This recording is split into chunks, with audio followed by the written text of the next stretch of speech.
Hello all, my name is SethFerreri. This presentation is for CST117, which is C# Programming Level 1. As you can see here, we're on my inventory management program that I've created throughout the duration of the class. By default, I have about 4 products already added and created into the list view box. As you can see, this lists all of the products that we're maintaining. You can see the quantity, the date it was created and modified, a description and name, and a product ID. Down below here, you see a way it means to search through the different products. And you have name, description, quantity, created, all of those different fields.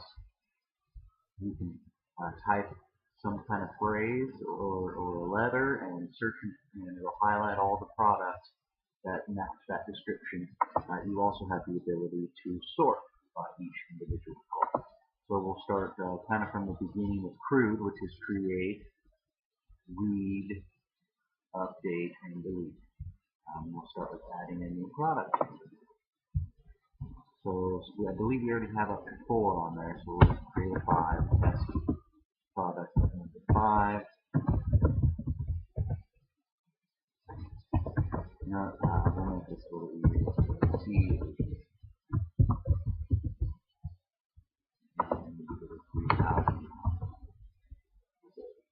Now here's where we kind of run into a hiccup. I scoured my code and haven't been able to quite figure it out, but for some reason whenever I make changes, add, edit, delete, it somehow duplicates my data. I believe somewhere in my array somehow it's adding additional items. So there's the add function. It is there, it's been added.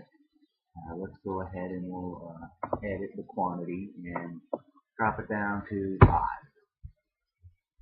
Show you the functionality there. And of course, more duplicated items, but here's the item we created with the 5. Now say we no longer want that item. We'll go ahead and delete it. And it's no longer within the list. Alright, so now we'll move on to the next function, is being able to sort. Let's sort everything by name, and in theory the ABC one should pop up to the top, which as you can see it did. Next, let's try and sort by quantity.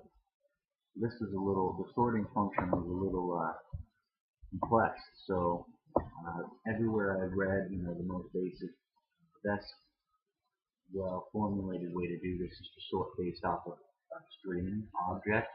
So it's not looking at quantity as an integer, it's looking at it as a string. As you can tell, it put 3000 in the 300 range because they're all 3's with 0's. And then let's sort by these again. You can see those are all sorted properly. Next, let's look up by ID all the number 4 items that contain number 4 in the ID column. Boom. And we'll highlight all of those. This actually also works on every single field. Very similarly, let's do description, and we'll just leave 4 there. And that's actually not going to do anything, so let's go here and do 3. Boom. Highlighted everything with the 3. Description. Let's do everything with an O. Put the ABC down to the bottom.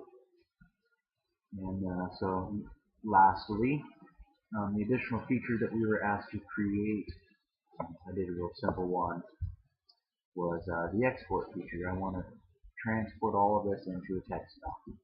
So I'm going to hit export. It's going to pop open a file save dialog. Just going to click on the desktop.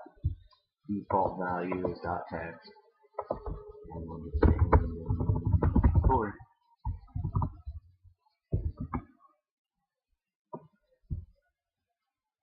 Pop that open. And boom, there's everything of our inventory. So I believe that finalizes the presentation here for Computer Science 117 Java C# Programming Level 1. And this is SethFerreri. Hopefully this was an interesting presentation to you.